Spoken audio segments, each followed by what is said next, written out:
ngelihat kondisi Long Ring Longland sama ngelihat Zunisha di SBS, Oda sempat ngejelasin tentang Davy Jones sekaligus ngegambar Davy Jones versi dia yang mirip banget sama Tonjik. Nah, kenapa nama pose jadi Davy? Apa hubungannya sama Laftel dan Long Ring Longland? Iya. Kita lanjut ke bab selanjutnya, itu Laftel ada di dalam Davy. Maksudnya Davy Backfight, pertama kali disebut Davy Backfight adalah karena dia itu adalah a fight to get Davy back. Pertarungan untuk mengambil Davy kembali. Iya. Ngerti gak? Iya. Jadi Mas, dan di mana kira-kira lokasi dari Davy ini? Jawaban yang paling tepat adalah di bawah Long Ring Longland. Aqua Laguna itu terjadi ketika Davy lagi tarik napas. Iya. Terus gitu kan. One Piece adalah sebuah Gila ya. seolah harta karun yang ada di pulau itu ya si Afro itu sendiri. Halo semuanya, selamat datang di channel Asosiasi Korban Thriller Park bersama gua Agung Dua Prizal, Gua Agus, gua Algi, gua Zimi Saliban dan bersama teman kita Fahmi yang hari ini tidak bisa datang. jelas.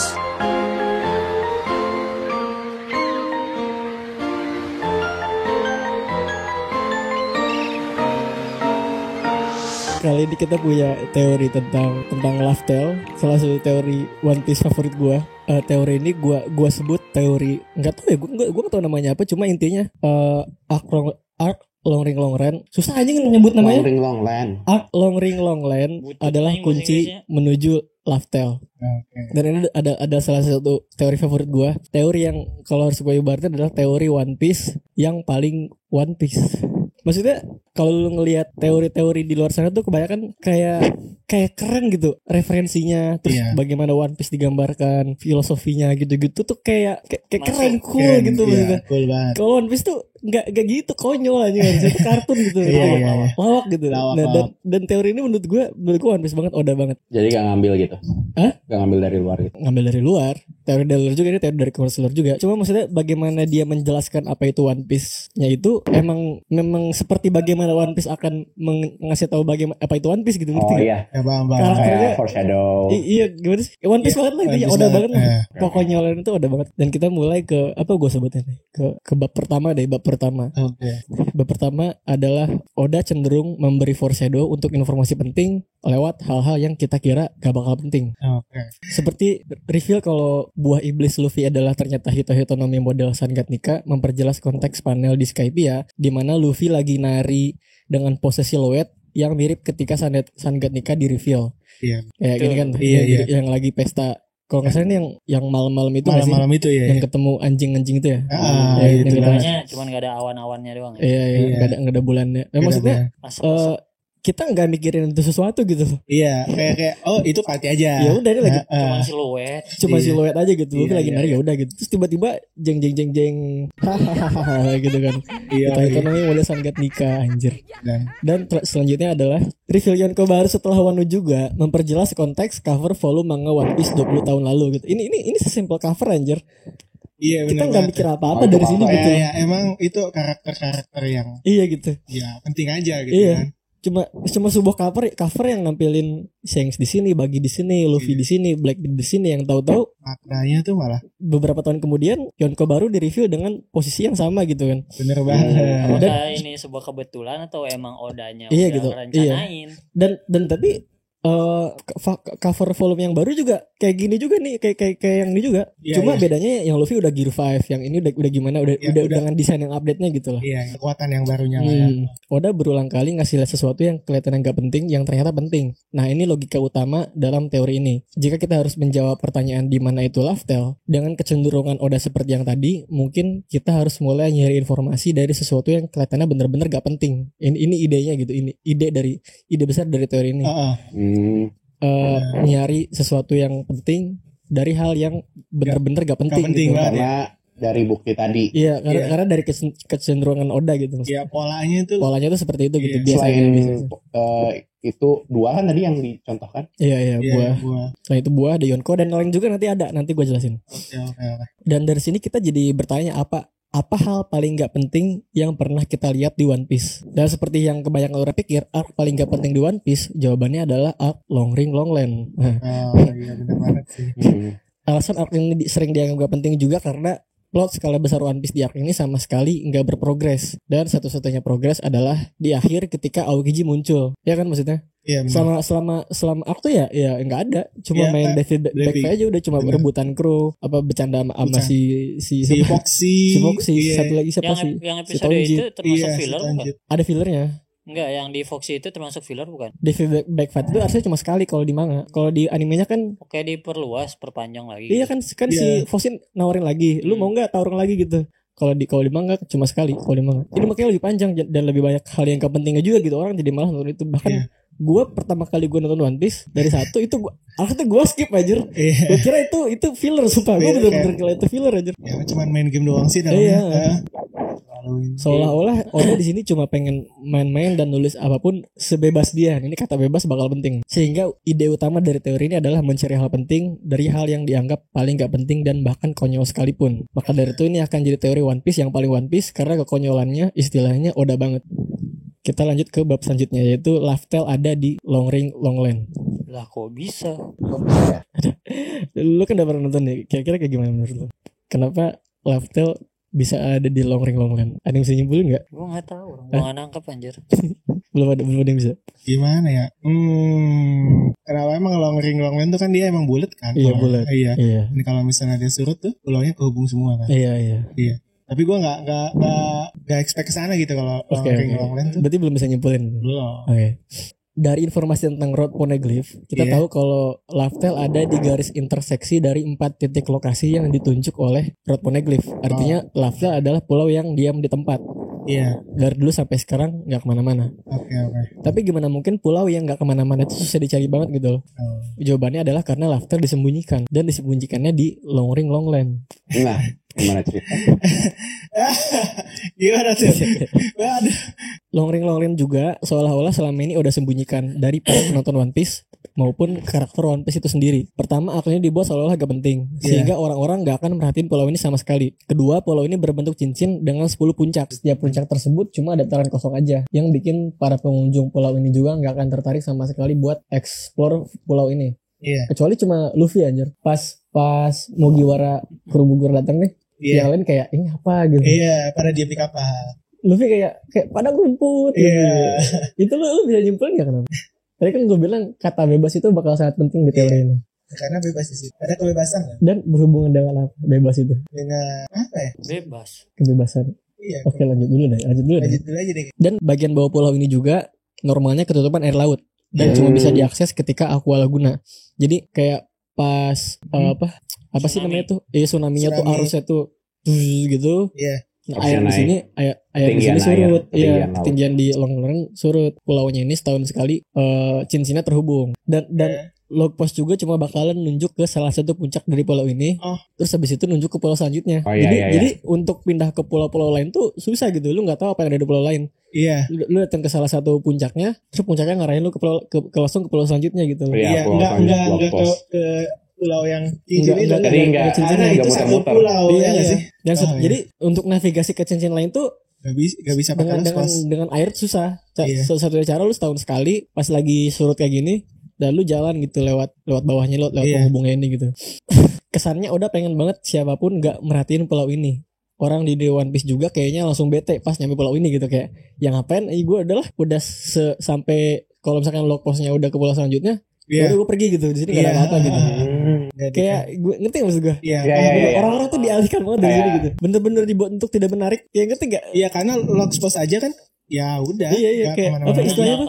Kayak ada sesuatu yang tersembunyi. Hiding something in plain sight. Iya, sesuatu yang tersembunyi. Iya. Kayak ada yang ingin disembunyikan. Ada hidden gamesnya tuh. Nah, sekarang katakanlah Laftel ada di Long Ring Longland. Maka kemungkinan besar Laftel ada di bagian tengah mahkotanya. Bentuk pulau ini mirip mahkota kan. Dan kata mahkota juga bakal penting. Mahkota dalam bahasa apa tuh? Gak paham tuh. Bentuk mahkota. Bentuk mahkota.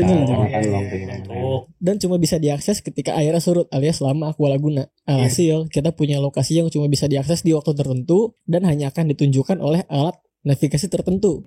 Road Poneglyph kayak ngerti gak? Spesifik banget gitu. Spesifik banget. Iya kan? Gak bisa pakai lo. Iya. Waktunya adalah ketika Aqua Laguna, alat navigasinya adalah 4 Road Poneglyph karena Road karena log post nggak ngarah ke bagian tengahnya, tapi ke salah satu puncak. Seolah-olah untuk mencapai lifestyle itu syaratnya harus spesifik banget, kapan dan di mananya harus tepat gitu. Kapannya. Timingnya ya. Timingnya dan Harus benar. iya. Dan kalau pikir-pikir konsep Wano ini juga mirip sama Wano karena Wano juga punya pembatas tinggi. Iya. Dan di bagian dalamnya ketutupan air. Iya. Dan pembatas Wano juga menyembunyikan sesuatu. Punya pembatas menyembunyikan sesuatu yaitu senjata kuno gitu. Iya. Pluton. Wano menyembunyikan Pluton, Longring Longland menyembunyikan Laftel. Oke. Bedanya bagian tengah Wano masih belum tenggelam karena dia kan pegunungan kan dataran tinggi kan. Ya kan. Jadi masih nampak lah bagian tengahnya, orang masih bisa settle di sana. Sementara bagian tengah Longring Longland itu tenggelam. Dan balik lagi ini jadi tempat yang sempurna buat nyebutnya harta karun karena siapa juga yang kepikiran buat datang ke Longring Longland buat nyari One Piece gitu loh. Iya. Pulangnya ngebosenin, padang rumput, log postnya juga bikin repot gitu. Makhluknya aneh-aneh. Makhluknya aneh Pula tangkalnya pohonnya tinggi. Panjang banget itu. Anjing panjang itu. Cacing itu. Ini bukan anjing tapi anjing. Kuda. Gini kan ada makhluk yang bisa gigit lebar doang kayak banteng. Gila coba tuh. Kudanya panjang, ini bukan kuda tapi kuda. Si Usop gak sih ngomong? Siapa sih ngomong? Si Tonjit. Iya, itu lucu banget anjir. Bener. Oke. Simbolisasi matahari di One Piece juga bertebaran di mana-mana. Dari simbol Alabasta sampai Wano dan bentuknya menyerupai Longring Longland. Ya, coba lihat. Bulat sih ya. Sebuah kebetulan kan? Iya, harusnya dong. Iya. Simbol di Skypiea, Kan Alabasta, Kozuki. Bukan cocok logi kan ini? Bajak laut matahari. Iya kan. Iya kan? Dari awal banget. Dan mungkin juga bentuk Longring Longland ini selain menyerupai mahkota juga jadi sebagai simbol matahari. Iya. Yang berhubungan sama. Jadi sebenarnya buah iblis Luffy itu udah di-spill dari dulu gitu. Udah di foreshadow dari dulu gitu. Bajak laut matahari loh. Iya. Oke. Dan ide untuk nyembunyiin Laftel di dalam Longring Longland ini bisa jadi sangat berhubungan dengan Joy Boy dan kekuatan Awakening Sun God Nika. Gimana ceritanya, kita lanjut ke bab selanjutnya, yaitu koneksi Joy Boy dengan Longring Longland. Oke. Nah, ketika pertama kali Tonjit lihat Luffy, Tonjit tanpa ragu langsung nanya. Itu sangat-sangat ambigus sih gue pas nonton. Udah lama gak ketemu, apa kabar gitu. Iya. Kayak ketemu Joy Boy ya. Bisa jadi. Ketemu orang yang udah pernah ditemuin. Iya. Terus habis itu Luffy bingung kayak, lah gue gak kenal lu gitu. Terus Tonjit bilang, lah ya sih gue juga gak pernah lihat lu gitu. Tapi maksud gue, walaupun akhirnya Tonjit sadar kalau mereka gak saling kenal, tapi maksudnya kalau lu ngeliat orang terus lu kira itu dia orang yang lu kenal, pasti ada fitur dari muka dia atau pakaian dia atau topinya mungkin yang kayak nih kayaknya Agung deh gitu. Iya. Ini Tonjit itu emang dari dulunya atau gimana? Maksudnya dari zaman kuno gitu. Itu kita nggak pernah udah tahu. Berapa tahun emang? Udah lama banget ya. Yang kita tahu dia karakter biasa aja. Karakter biasa aja dan kayak kakek tua. Dan kakek tua. Dia tuh apa? Dia mau jadi jawara apa? Juara Egrang, champion Egrang tertinggi aja. Soalnya Egrang makin tinggi. Oh jadi cuma kayak apa? Dia penduduk Longring Longland. Iya, tapi kita nggak benar-benar tahu dia siapa, kenapa dia bisa tiba-tiba. Dan nggak tahu umurnya juga. Umurnya nggak tahu. Dan anehnya tuh kan dia kan pengen jadi juara, pengen jadi champion Egrang kan. Iya. Egrang tertinggi di dunia. Iya. Tapi karena Egrang yang makin tinggi terus, akhirnya dia nyangkut 10 tahun di atas Egrang. Iya. Dan beruntungnya dia karena ada pohon-pohonnya di Longring tinggi-tinggi juga, jadi dia makan kayak jerapah gitu dari buah-buah di sana. Oh iya. Ya, cuma anehnya gimana caranya dia tidur di sana gitu. Dia diceritain tidur gak sih di animenya? Enggak diceritain. Enggak diceritain. Dan maksud gue ya aneh juga gitu, walaupun dia karakter biasa tapi gimana caranya dia bisa selamat selama 10 tahun hanya di atas gitu, berdiri makan buah-buahan, ya nggak sih? Iya, panjang. Iya, seolah-olah di sini ngegambarin kalau dia tuh pas dia ngeliat Luffy tuh kayak dia lagi ngeliat orang lain gitu. Iya. Kayak mirip sama orang yang dia kenal gitu. Entah bagian apanya gitu kan. Iya, dan kita juga nggak tahu siapa orang itu kan. Iya, apakah itu Joy Boy atau mungkin Roger gitu kan. Kita nggak tahu gitu. Dan hewan, pohon, buah-buahan semuanya lah gitu. Di sini panjang-panjang. Di sini kan Luffy nanya kan kayak, ini kenapa di sini hewan-hewannya pada panjang gitu.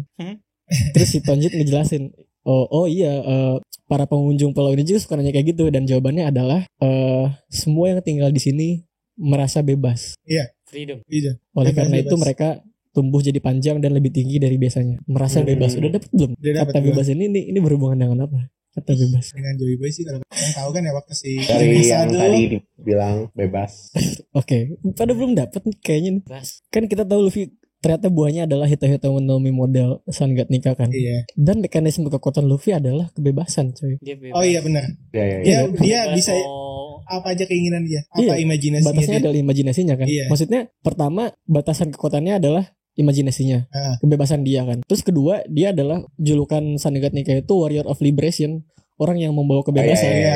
Iya. Iya Ngerti gak? benar-benar. Dan setelah buahnya Luffy Awakening, tubuh Luffy berkali-kali lipat semakin elastis dan tanda kutip semakin bebas. Iya. Dan batas kebebasan tersebut meningkat hingga batasannya adalah imajinasi Luffy itu sendiri. Imajinasi Luffy. Iya. Iya. Dan penjelasan kenapa makhluk di Pulau Rongling Longland yang dipanjang-panjang adalah karena mereka merasa bebas. Maksudnya gimana mungkin dua hal yang berbeda, satunya Sun God Nika, Iya. satunya Pulau Rongling Longland dan penghuninya Iya. punya alasan yang sama untuk melar gitu. Iya. Sama-sama merasa bebas gitu. Masa Iya, bebas. Ini kan sebuah koneksi anjir. Iya Iya gak sih? iya benar. Iya kan sih? Di sini juga nih pas si Luffy ngobrol sama si Bonnie kan. Si Bonnie nanya, "Oh, bukannya di poster lu rambutnya putih ya?" Terus si Luffy ngejawab, "Oh, itu pas gue lagi merasa sangat bebas gitu kan." Iya iya. Terus waktu Luffy lawan Kaido pakai Gear 5 lagi mode Nika, kita dikasih lihat kalau Luffy narik tanah sampai melar di sini loh. Iya. Ya kan? Iya, iya, iya. Narik tanah Jadi ada sampai hubungannya. melar. Iya, kan? Iya. Kenapa yang di sana itu pada Pada melar pada gitu. melar? Iya. Untuk berlindung dari serangan Kaido waktu rematch lawan Rock Lee juga, Luffy kan dia apa tuh? Gue nggak tahu dia melarin apa. Kayak semacam pipa gitu. Iya. Dia kayak bersandar ke pipanya, terus pipanya melar, dijadiin kayak ketapel gitu loh kalau nggak salah pas lawan Luffy kemarin tuh. Oh gua nggak lihat. Belum lihat itu. Belum lihat ke situ. Iya. Ya, Kayaknya ke-skip ya. pokoknya ya kita dikasih tahu kalau buah Luffy ini bisa mempengaruhi Mempengaruhi sekitar. gitu. Iya, lingkungan. Jadi tidak hanya dirinya sendiri. Tidak. Kayak sendiri gitu. statementnya si Dovi kan. Iya. Iya. Awakening bisa Awakening itu bisa mempengaruhi mempengaruhi. lingkungan. Tapi maksud gue ngelihat kondisi Longland sama Iya. ngelihat Zunisha. Iya. Zunisha kan kakinya panjang juga. Maksud Iya. gue ini panjangnya bisa jadi kasusnya kayak Longland gitu. Dia iya. juga korban dari dalam tanda kutip ya. Bebas. Korban ditarik sama sama si Joy Boy. Dia bisa mengarungi lautan gitu. Iya. Iya nggak sih? Kutukan ya. Iya. Kan. Oh iya beneran dia dikutukan. Dia dikutuk kan sama Buat terus Joy Boy. berjalan terus. Iya, dihukum kan. Iya. Iya bener. Dikutuk sama Joy Boy. Kita belum tahu sih Belum siapa. tahu dikutuk Berarti siapa. belum di reveal. Iya. Iya. Maksud gue ngelihat Longland, kita bisa nyimpulin kalau kaki Zunisha juga itu melarnya, ya mungkin gara-gara Joy Boy juga ditarik sama Joy Boy juga. Kita mulai Iya. melihat pola gitu maksudnya. Iya. Lanjut ke bab selanjutnya yaitu Davy Backfight dan Davy Jones. Jones. Itu gue penasaran banget sih. Yang mana sih? Disebut-sebut Davy Lu Jones. pas nonton inget kata Davy Jones gak, nama Davy Jones? Iya. Ketika sumpahnya Pas itu loh. sumpah sebelum permainan itu loh. Iya. Itu kan. Jadi kalau lu nggak patuh sama aturan permainan ini, kan aturannya tuh kalau lu kalah lu harus pindah ke kru lain kan, kalau misalkan Iya. lu diminta kan. Dan lu harus loyal sama kapten kru itu. Dan kalau misalkan lu nggak loyal sama kapten kru itu, lu bakal dihukum sama Davy Jones. Kalau misalkan gue lupa kayak gimana Iya, aturannya. Iya nggak sih? dihukum. Bakal ditarik ke lautan sama Davy Iya Jones sama gitu. Davy Jones. Itu ikrar untuk permainan Iya. Davy Backfight-nya. Konon katanya bajak laut legend. Bajak laut, iya, bajak Iya laut. Ini kalau Jahat. Davy Iya. Jones juga Iblis. dibahas lebih spong. The Pirates of Locker Caribbean juga sama. Iya. Iya. Nah setelah kita tahu banyak koneksi yang bisa kita buat antara Longland dan Joy Boy dan Laftel, artinya mulai sekarang hal apapun yang ada di arc ini harus kita perhatiin lebih serius lagi. Iya. Sekecil apapun. Iya. Dan hal lain yang ada di arc ini adalah Davy Backfight, sebuah permainan tradisi bajak laut di mana pihak yang menang berhak mengambil salah satu kru dari pihak yang kalah. Dan Davy Backfight berhubungan langsung sama bajak laut bernama Davy Jones, di mana nama permainan dan ritual pembukaan permainan ini menyebutkan nama Davy Jones. Di SBS, Oda sempat ngejelasin tentang Davy Jones sekaligus ngegambar Davy Jones versi dia yang mirip banget sama Tonjit.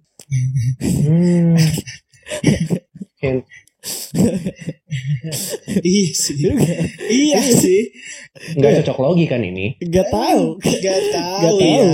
Cuman Muka kalau Davy Jones ini ada di enggak Di SBS. di SBS yang di di anime nggak ada kan? Ya ini mah gak ada. Nah, itu di gua reveal- nggak pernah lihat. Iya. di reveal Gua sama tahu. si Oda Oda. sendiri yang reveal. Ini loh. Walaupun gue nggak tahu ya koneksi antara si Davy Jones sama si Tonjit ini kayak Iya. gimana ya. Heeh. Nanti gua tambahin deh. Jadi kalau di teori nanti si Davy Jones bukan si Captain Tonjit bukan. Kita lanjut dulu deh. Iya. Nah di SBS ini si Oda ngejelasin tentang legenda Davy Jones, bukan Davy Jones di One Piece-nya, tapi Davy Jones yang diambil dari legenda luar. Iya. Terus dia rangkum bahwa begini nih legenda Davy Jones itu seperti ini gitu. Ntar kita jelasin. Nah mungkin nggak ada koneksi khusus antara Tonjit dan Davy Jones, tapi bisa jadi ini adalah foreshadow dari Oda kalau arc ini ada hubungannya sama karakter bernama Davy Jones. Sekarang kita simpan dulu, kita lompat dulu ke karakter Labun. Oke. Seekor paus yang punya pulau di dalam tubuhnya. Oke.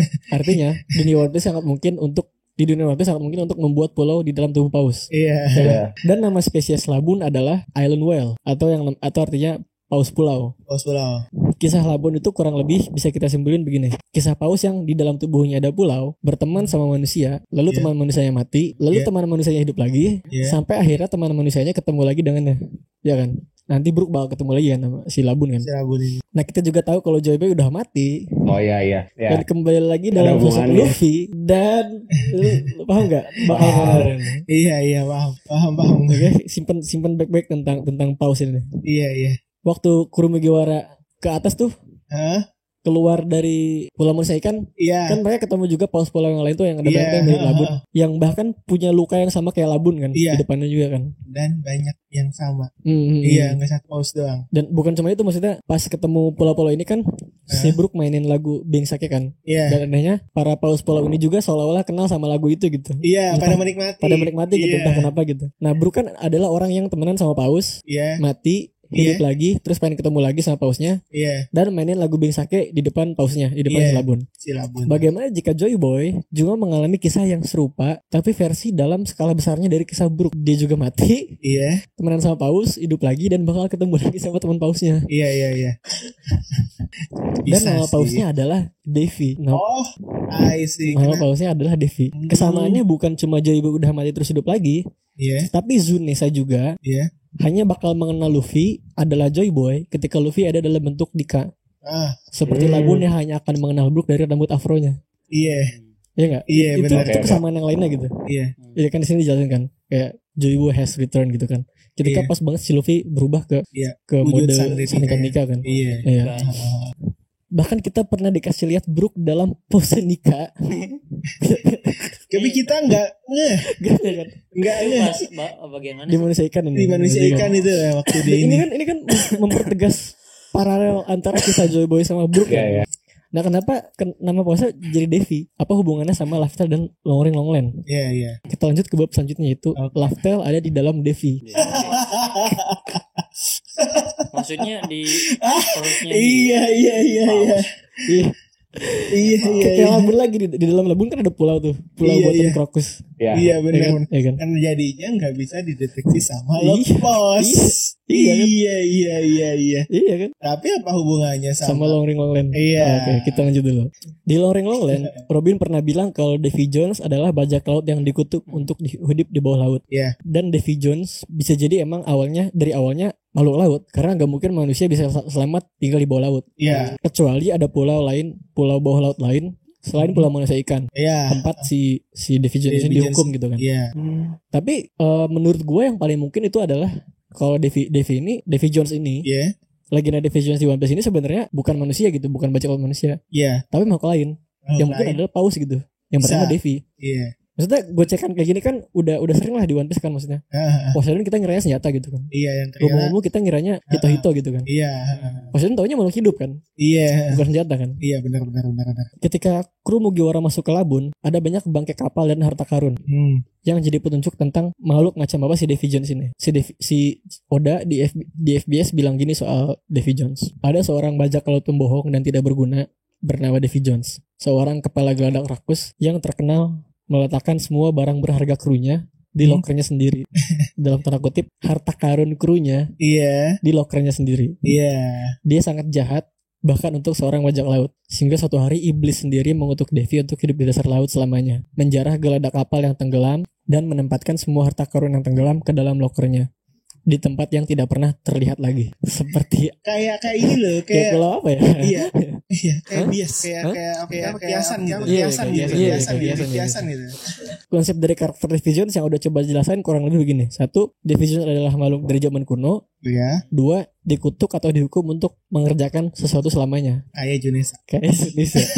Iya, oke. Junesa adalah makhluk dari zaman kuno. Iya. Dan dihukum untuk mengarungi lautan selamanya hingga hukumannya dicabut oleh orang yang ngutuk dan temannya Joy Boy. Iya. Si Devi kurang poin 1 ini tadi nih, temannya Joy Boy. Ya kan? Belum diketahui siapa. Iya.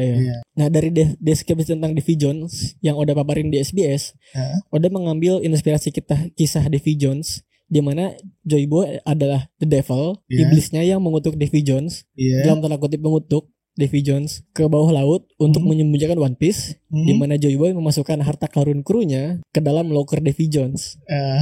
Di mana Davy sendiri adalah lokernya. Iya. Kan di kisah tadi Davy Jones dijelasin kan, Davy Jones seorang kepala geradak rakus yang terkenal karena meletakkan semua barang berharga krunya di dalam lokernya sendiri. Iya. Mulai masuk gak konsepnya? Iya, paham gua.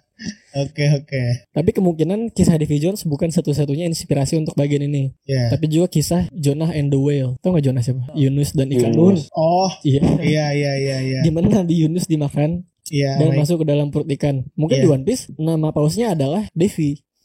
Dan nama Joy Boy aslinya adalah Jones. Maksudnya nama Jonah juga tuh kadang bukan Jonah, tapi Jonas. Jadi si paus adalah si Davy, sedangkan si Jonesnya adalah si Joy Boy-nya gitu, nama si Joy Boy-nya. Lanjut ke bab selanjutnya, yaitu Davy Backfight dan Davy Jones part 2. Robin bilang kalau Davy Backfight diciptakan di Pulau Bajak Laut atau Hachinosu, mantan markas Rocks dan sekarang markasnya Blackbeard. Dan sejauh ini Pulau Bajak Laut selalu identik dengan markas dari bajak laut jahat. Nah, dalam teror ini kemungkinan Joy Boy dan kawan-kawan suatu saat datang ke Hachinosu. Lalu di sana kan ada bajak laut jahat kan. Nah, Davy diculik bajak laut jahat. Davy Backfight ini kan permainan tentang human resource kan. Ngerebutin sumber daya manusia kan. Atau dalam konteks mungkin bukan sumber daya manusia tapi sumber daya makhluk hidup. Karena gak semuanya manusia gitu kan. Nah, mungkin alasan kenapa Davy Backfight pertama kali disebut Davy Backfight adalah karena dia itu adalah a fight to get Davy back. Pertarungan untuk mengambil Davy kembali. Ngerti gak? Jadi pas si Davy diculik nih, si bajak laut tadi kayak taruh dulu kalau mau kru lu kembali kita main dulu permainan ini gitu. Walaupun mungkin permainannya kayak Foxy juga udah diatur gitu, udah dicurangin gitu kan. Dan akhirnya walaupun akhirnya si Joy Boy-nya menang gitu. Dan inilah asal usul Davy Backfight gitu. A fight to get Davy back gitu. Dia maksudnya lu kalau nyari Google gitu, lu nyari Davy back, nggak ada Davy back anjir di mana-mana gitu. Davy back apa coba artinya? Punggung Davy apa Davy kembali itu apa anjir maksudnya? Belakang Davy gitu. Lalu ada versi lain yang nyebutin kalau bukan a fight to get Davy back, tapi pertarungannya tuh pertama kali dilakukannya di atas Davy, di punggung Davy gitu. Di punggung si paus Davy ini gitu. Permainan pertamanya gitu. Kayak kalau pas di Long Reload kan lokasi pertarungan random kan. Kadang di pulaunya, kadang terakhir kan pas yang si Luffy lawan Foxy-nya kan di kapalnya kan. Di kapal. Nah, mungkin si waktu dulu nih mereka kayak oke, kita pertarungan sekarang di sini gitu, di punggungnya si Davy gitu. Mungkin. Cuma gue lebih suka yang ini sih, yang a fight to get Davy back, karena berhubungan langsung dengan konsep perebutan human resource-nya. Perebutan sumber dayanya. Dapat banget tradisinya. Dapat banget gitu. Masuk ke bab selanjutnya, yaitu Laftel ada di dalam Davy part 2. Jika Laftel ada di dalam Davy, maka kemungkinan besar Davy juga akan sebesar Zunisa, dan bahkan mungkin lebih besar lagi. Dan jika Joy Boy yang memanjakan kaki Zunisa, kemungkinan besar Joy Boy juga yang membesarkan ukuran Davy. Dan mungkin seperti Zunisa, hanya seseorang tertentulah yang boleh mencabut hukumannya. Kan dia kan di bawah laut kan selama ini kayak. Nah, cuma orang tertentu yang bisa ngangkat dia ke atas laut lagi gitu, yang ngasih izin dia gitu dalam tanda kutip. Dan di mana kira-kira lokasi dari si Davy ini? Jawaban yang tepat adalah di bawah Longland. Belum ada ke bawah emang. Belum ada. Kalau kita perhatiin bentuk pulau ini seperti mahkota. Dan kalau kita tahu kalau Oda kan suka ngasih foreshadow dari tempat-tempat tak terduga seperti cover kan. Atau color spread lah. Kalau di mana kan ada color spread tuh sebelum chapter mulai tuh yang ada berwarnanya itu kan. Yang berwarna. Nah, kalau kita lompat ke chapter 471 yang berjudul My Friend, kayak temanku gitu, kayak temannya Joy Boy mungkin dah. Kalau kita hubung-hubungin, ada color spread dengan paus besar di latar belakang bagian atas menggunakan mahkota di kepalanya. Mana coba? Jeng jeng jeng jeng. ini lo perhatiin deh, semuanya krunya di bawah laut, di bawah air bersama ikan-ikan. Di paling atas ada paus besar pakai mahkota gitu. Gitu ya. Mahkota tuh pulaunya gitu. Iya. Ini cover. Ini color spread. Bisa jadi Long Line adalah mahkotanya Devi. Iya. Dan judul My Friend mengisyaratkan bahwa Devi adalah temannya Joy Boy. Iya. Dan kalau mahkotanya sebesar Long Line, bayangin sebesar apa si Devi-nya gitu kan. Iya, benar. Ya muat banget lah pulau segede apapun di sana gitu. Kita tahu kalau paus punya lubang sembur kan. Iya. Dia habis narik napas ke atas nih. Iya. Terus bawa lagi terus gitu kan. Ya, lubang sembur.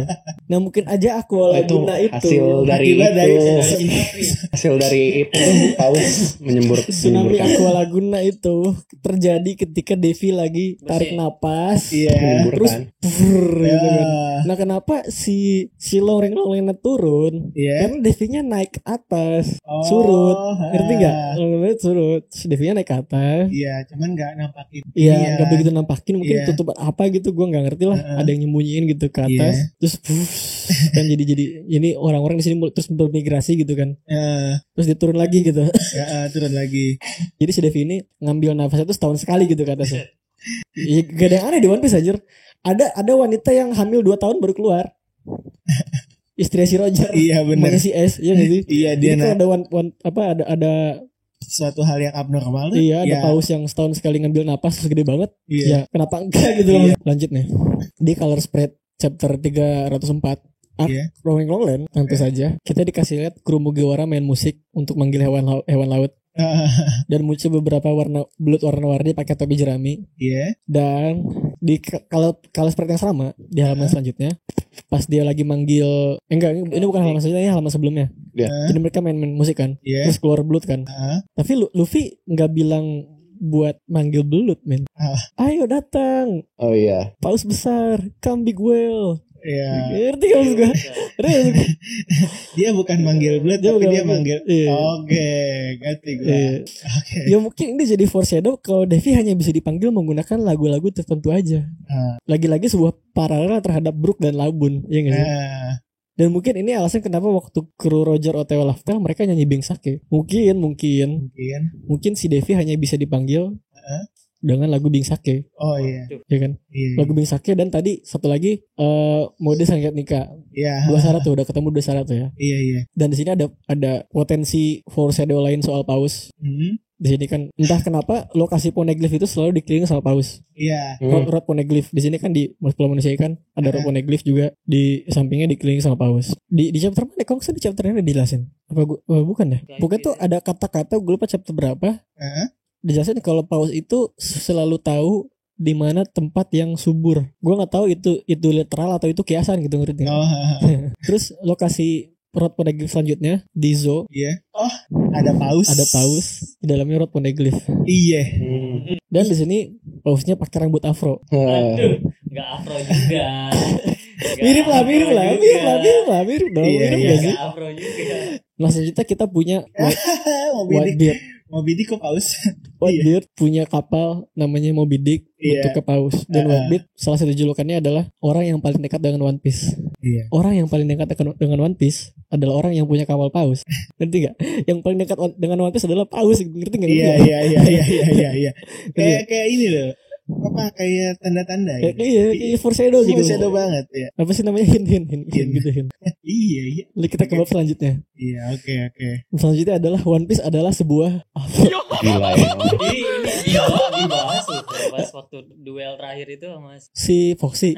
Kenapa Foxy? Kan pas si Luffy ngelawan si Foxy. Krunya si ini bilang dia pakai afro. Iya. Yang nggak ngerti si Nami doang. Lanjut dulu. Apa itu One Piece? Mengapa seluruh kru Roger ketawa terbahak-bahak saat ngeliat One Piece? Sampai ketawa keluar air mata. Jawabannya adalah One Piece adalah sebuah afro. Bukan sekedar afro, tapi afronya Joy Boy. Makanya kata, oh bisa. Makanya si Roger pengen hidup di zamannya Joy Boy. Pengen ngelihat Joy Boy pakai afro, mungkin gak sih? Gitu. Kayak lucu banget ya. Astaga. Afro adalah simbol persahabatan. Yeah. Simbol kekuatan dan persatuan. Kenapa? Persahabatan karena nanti ini yang akan mempersatukan Labun dengan Brook. Oh iya. Labun cuma bakal kenal Brook dari afronya aja. Ya kan? Iya. Jadi dia udah tulang doang sekarang. Iya. Itu simbol persahabatan. Kedua simbol kekuatan. Karena ya kayaknya tuh mitos tentang afro tuh di One Piece begitu aja. Kalau afro tuh ngasih lu kekuatan, ngasih lu energi gitu. Di sini jadi One Piece nggak jelasin sih. Ini si Usopp bilang, it has been asked, do champions wear afros or do afros wear champions? Ini lucu aja. Ngerti gak guys? Iya. Apa? Champion apa sih bahasa ini? Jawara. Oh ya, apakah Jawara memiliki afro ataukah afro yang menggunakan Jawara? Bukan gitu. Jadi apakah Jawara yang menggunakan afro atau afro yang menggunakan Jawara gitu? Mitos itu begitu gitu, kayak bahkan modern science, ilmu pengetahuan modern pun belum bisa memecahkan teka-teki ini, kata si Usopp. Dan kita tahu kebohongan Usopp tuh selalu jadi kenyataan anjir. Iya benar. Terus Usopp bilang wig ini akan membuat pukulanmu semakin kencang gitu, semakin kuat. Nyatanya wignya ngebantu buat kaca. Karena kaca nganggut kan. Iya, bahkan Luffy menang gara-gara afro aja. Tapi gara-gara afro kan jadinya kan, technically ya gitu sih, gara-gara afro. Terus di sini si krunya si Foxy bilang, "Oh, ini kok pertarungannya lebih lama dari biasanya." Terus temannya bilang, "Karena dia lawan manusia karet." Bukan manusia karet, tapi manusia karet yang menggunakan afro. Terus namanya apaan sih lo gitu? Si Nami doang yang gak ngerti aja. Yang lain udah tahu. Terus Sanji loh, karakter serius loh. Sanji bilang, Nami-san, afro emang bener bikin lu kuat gitu. Terus Sanji kayaknya dia tuh emang tahu beberapa legenda di Indonesia gitu loh. Dia tahu soal All Blue. Tahu soal bener. Soal Mont Blanc gitu kan. Kayaknya emang dia tahu banyak gitu soal universe One Piece tuh. Nami doang sih gue nonton juga. Heran sih Nami. Malu Mbak dipungut juga jadi ya. Sanji udah bilang gitu loh. Emang afro bikin lu kuat gitu, Sanji. Bahkan lebih menang gara-gara afro kan, ada kaca yang mantulin noro-noronya kan gitu. Tai banget sih. Dan afro adalah simbol persatuan. Karena bulat seperti dunia yang bersatu dan tidak terbelah dua. Layaknya bumi di One Piece yang dibelah dua oleh Red Line. Jika bumi terbelah berdua, maka menjadi two piece. Dan Luffy memanggil Foxy dengan sebutan two piece head. Dengan. Atau bentuk mahkota kepala Imu yang kebelah jadi four piece. Seperti lautan di dunia One Piece yang terbagi menjadi four piece. Iya, benar banget. Pikir baik. Jika rambut Foxy adalah two piece, kalau Foxy adalah two piece head, kepala Imu adalah four piece head, maka Afro adalah one piece head. Maka Afro adalah One Piece. Harta karun One Piece adalah one piece of hair, atau satu piece rambut yang menggambarkan dunia sebagai sebuah kesatuan. Dunia dalam One Piece. Dan kita gak mungkin Brook dikasih pose kayak gini orang yang punya afro. Iya. Gak mungkin Brook di pose saat nikah gitu loh. Orang yang punya afro yang juga membawa kebahagiaan lagu-lagunya kayak nikah juga kan, membawa kebebasan. Kalau ini bukan foreshadow buat One Piece adalah afro gitu. Karakter Yasuie, Damio yang selalu tersenyum dan membawa joy atau kebahagiaan kepada rakyat Wano, dan mati dalam keadaan tersenyum seperti Roger. Rambutnya juga afro. Bos. Joy Kebahagiaan. bahasa Inggris. Iya, kebahagiaan. Joy emang bahagia. Joy kebahagiaan. Artinya apa bahagian? Iya. Dan Gaimon adalah seorang dengan rambut afro yang terjebak dalam peti harta karun.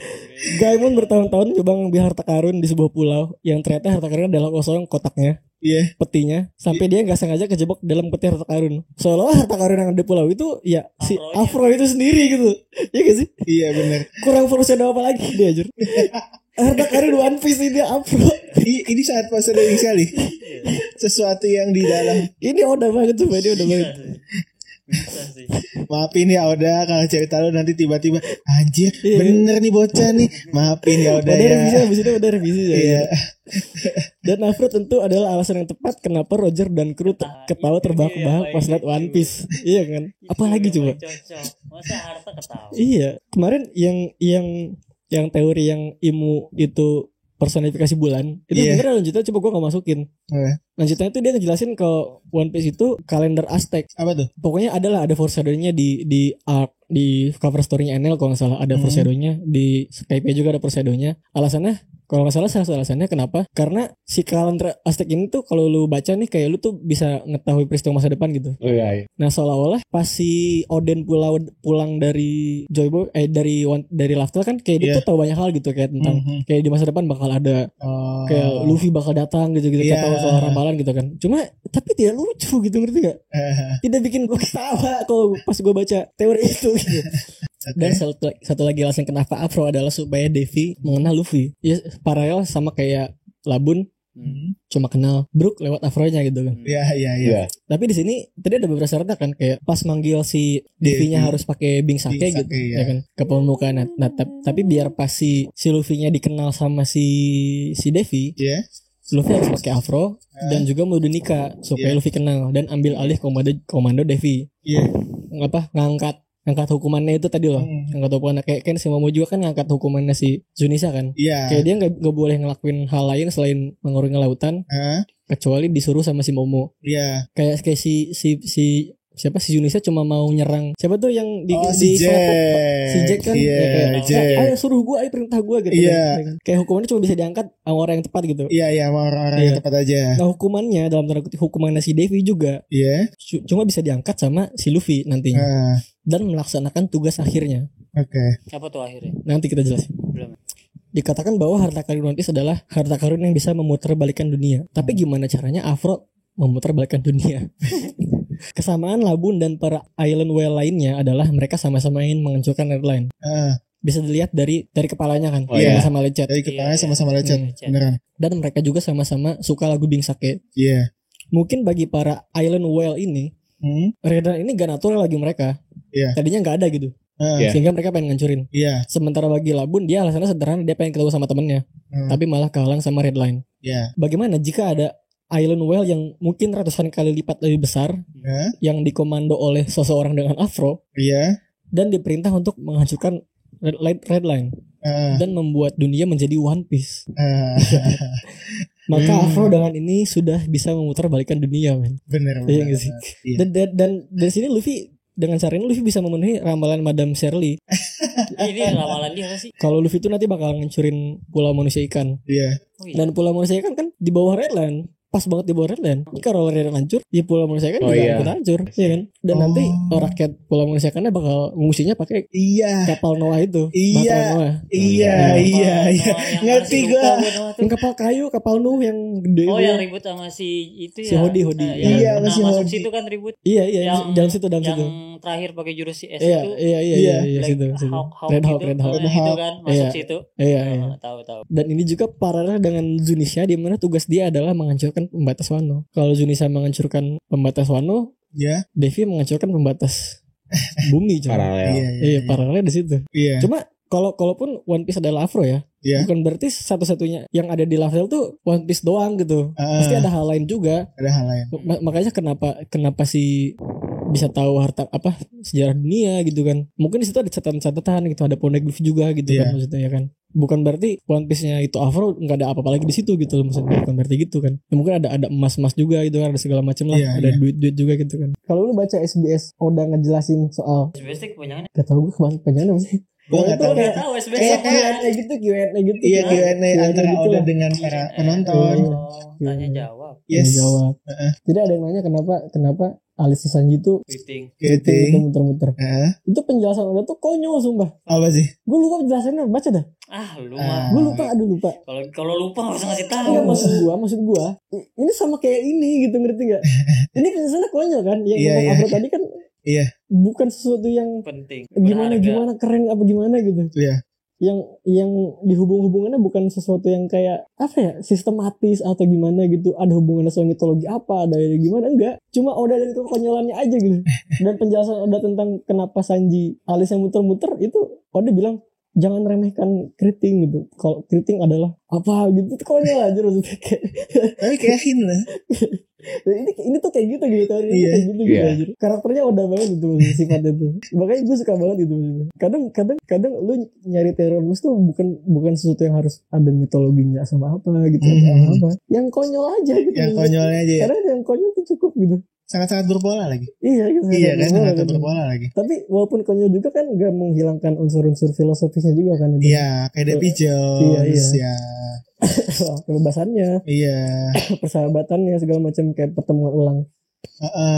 Ya itu tadi yang udah dijelasin gitu. Tapi gue gak expect banget sih itu ternyata Paus pakai mahkota. Paus pakai mahkota. Iya. Itu di mana tadi? Apa? Yang Paus pakai mahkota. Long. Long. Covernya Di chapter 407 kalau nggak salah. Yang 407 versi warna yang ada warnanya maksudnya. Enggak, itu emang color spread, itu bukan bagian dari chapter. Gue kalau gambar-gambar gitu nggak pernah lihat. Di skip ya. Sama gue juga. Kayak iklan loh kalau lu baca di web ya nggak sih? Iya. Iya, itulah teorinya udah cukup, ada yang mau nambahin. Berarti yang gambar itu official Oda. Udah, color spread itu udah semua yang gambar. Fanmade sesat anjir. Emang beberapa kali teori beberapa hal tuh di foreshadow di color spread, bukan hal yang aneh itu, di cover aja pernah anjir. Iya sih. Ada yang mau nambahin lagi? Gue sih udah sih. Itu udah sih ya. Sangat-sangat gak expect lah. Ini teman-teman jarang banget nih dengar teori yang begini. Gila banget ya, ada Paus pakai mahkota. Taunya mahkotanya apa? Gila gak sih? Gue malah mikirnya awalnya ketika dia bilang ada hubungan sama long lens sama Paus tuh, kali tengahnya dimakan Paus kata gue. Ternyata enggak. Itu malah Pausnya lebih gede. Sialan banget ya. Malah Pausnya lebih gede dari pulau ya. Gue gak ngebayang tuh Paus kalau naik. Udah kali ya? Cukup kali gue ya. Ya udah kita tutup saja. Terima kasih buat yang dengerin sampai sekarang, sampai berapa sih jam, nggak tahu nih kalau dari potong berapa. Iya. Kalau lu pada suka sama teorinya ya pantengin terus. Iya, channel kita. Sebar ke teman-teman lu, subs juga, kalau perlu mungkin kasih donasi. Mungkin kita akan membutuhkan studio yang lebih layak. Daripada sekarang. Dan ya itu saja. Dan ini adalah channel Asosiasi Korban Thriller Bug. See you. Terima kasih. See you next time guys.